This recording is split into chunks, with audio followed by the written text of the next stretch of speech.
Hi friends, welcome to rainbow stories. உங்களை அன்புடன் வரவேற்பது உங்கள் அமுதா. விக்ரமாதித்தன் கதைகள். விக்ரமாதித்தன் மறுபடியும் முருங்கை மரத்தில் இருந்த வேதாளத்தை பிடித்து கொண்டு வந்தான். அப்பொழுது வேதாளம் 12வது கதையான யாசகேது மகாராஜன் கதையை சொல்ல ஆரம்பித்தது. அங்க தேசத்தில் வாரணாபுரத்தை தலைநகராக கொண்டு யாசகேது என்ற மன்னன் ஆட்சி செய்து வந்தான். அவன் மிக்க அழகன், வம்சமார்கன் என்ற விருது பெற்றவன். அவனுக்கு தீர்க்கதரிசி என்ற மந்திரி ஒருவன் இருந்தான். மன்னனுக்கு சந்திரவதனை என்ற அழகிய நாயகி ஒருத்தி உண்டு. அவளுடைய இளமை செழிப்பிலும் மோக கவர்ச்சியிலும் மன்னன் மயங்கி கிடந்தான். நாட்டின் நிர்வாகத்தையெல்லாம் தன் மந்திரி வசமே ஒப்படைத்துவிட்டு சுகபோகங்களை அனுபவித்து கொண்டிருந்தான். மந்திரி நாட்டின் நிர்வாகத்தை கண்ணும் கருத்துமாய் கவனித்து வந்தான். ஆயினும் ஊரார் மந்திரி தீர்க்கதரிசியை அரசன் மனதை கலைத்துவிட்டு அவனை சுகபோகங்களுக்குள் ஆழ்த்தி பெயருக்கு மட்டும் அவனை அரசனாக வைத்துவிட்டு எல்லா அதிகாரங்களையும் தானே செலுத்துகிறான் என்ற வீண் பழியை கிளப்பினார்கள். இதை கேட்ட மந்திரி மனம் வருந்தியவனாய் மனைவியிடம் சொல்லிவிட்டு தேச சஞ்சாரம் செய்ய புறப்பட்டு விட்டான். மந்திரி இல்லை என்றால் மன்னனே அரசபாரத்தை ஏற்று நடத்துவான் என்ற நல்ல நோக்கத்துடன் தான் அவன் புறப்பட்டான். அநேக புண்ணிய ஸ்தலங்களை தரிசித்து கொண்டு கடைசியாக பவுண்ட்ரா தேசத்தை அடைந்தான். கடற்கரையோரத்தில் இருந்த சிவன் கோவிலுக்கு சென்றான். சுவாமி தரிசனம் செய்துவிட்டு பிரகாரத்தில் ஓய்வு எடுத்து கொண்டான் மந்திரி தீர்க்கதரிசி. அவ்வூரில் நிதிதத்தன் என்ற வியாபாரி ஒருவன் இருந்தான். சுவாமியை தரிசிக்க வந்த அவன் தீர்க்கதரிசியை தன் வீட்டிற்கு அழைத்து சென்றான். சில நாட்களுக்கு பின்னர் அந்த வியாபாரி ஸ்வர்ணத்தீவுக்கு வியாபாரம் செய்ய கப்பலில் சென்றான். அவனுடன் தீர்க்கதரிசியும் புறப்பட்டு சென்றான். சிறிது காலம் சுமத்ரா தீவில் வியாபாரம் செய்துவிட்டு இருவரும் கப்பலில் வீடு திரும்பினர். வழியில் நடுக்கடலில் ஒரு தீவில் அதிசய மோகினி ஒருத்தி யாழ் வாசித்து கொண்டிருந்தாள். அந்த அதிசயத்தை மந்திரி கவனித்து கொண்டிருந்தான். கப்பலோட்டிகளும் நிதிதத்தனும் மந்திரியை அழைத்து கொண்டு போய்விட்டார்கள். ஆயினும் மந்திரியின் பிரமிப்பு நீங்கவில்லை. ஏனெனில் அவர்கள் அது வெறும் கானல் நீராகவோ மாயையாகவோ தெய்வமாகவோ தான் இருக்க முடியும் என பயந்து போனார்கள். கப்பல் கரையை அடைந்ததும் வியாபாரியும் மந்திரியும் வீட்டிற்கு சென்றார்கள். கொஞ்சம் நாள் கழித்து மந்திரி வியாபாரியிடம் விடை பெற்று கொண்டு தன் நகரத்திற்கு வந்து சேர்ந்தான். அரசன் எதிர்கொண்டு வந்து மந்திரியை அழைத்து சென்று உபசரித்தான். சென்று வந்த யாத்திரை அனுபவங்களை மந்திரி அரசனுக்கு விவரமாய் சொன்னான்.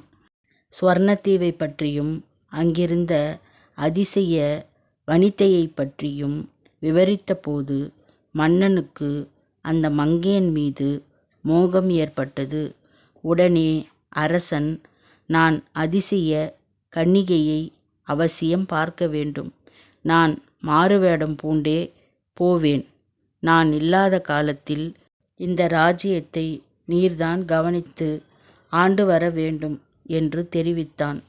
யாககேது மன்னன் தன் ராஜ்யத்தை மந்திரியிடம் ஒப்படைத்துவிட்டு அன்றைய இரவே ஒரு துறவி போல வேஷம் பூண்டு கிளம்பினான்.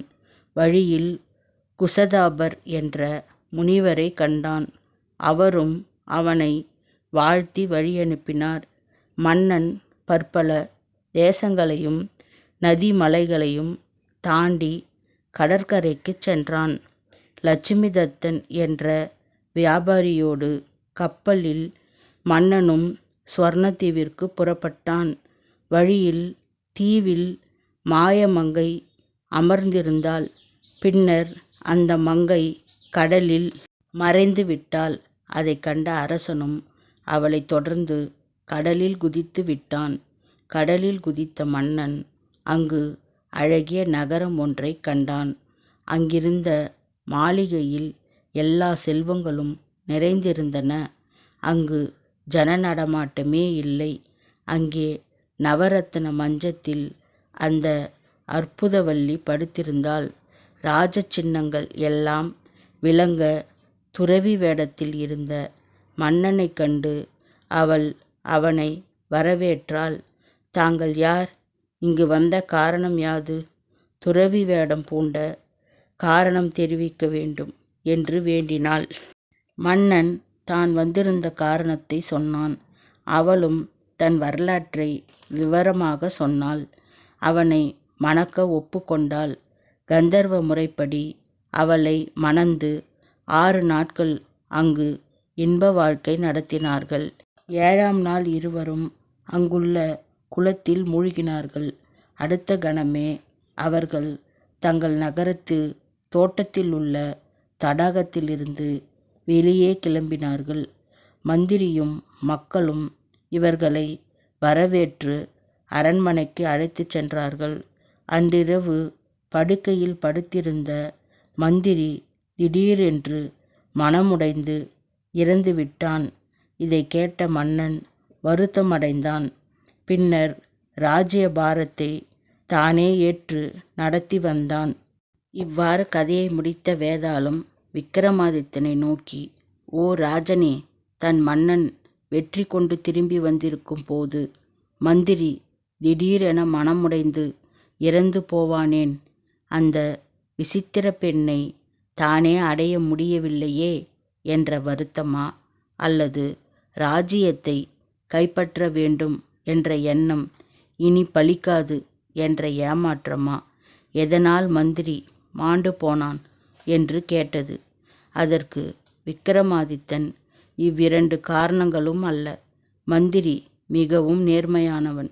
பூலோகத்து பெண்களிடம் கொண்ட மோகத்தினாலேயே ராஜ்ய பாரத்தை மறந்து கிடந்தார் மன்னர்.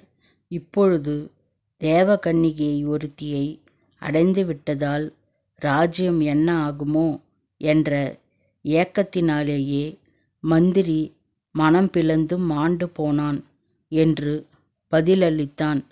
இந்த விடையை கேட்டதும் விக்கிரமாதித்தன் தோளில் இருந்த வேதாளம் கட்டவிழ்த்து கொண்டு பழையபடியே முருங்கை மரத்தின் மேல் ஏறிக்கொண்டது. விக்கிரமாதித்தன் கதைகள் தொடரும். Please share, like and subscribe. Thank you.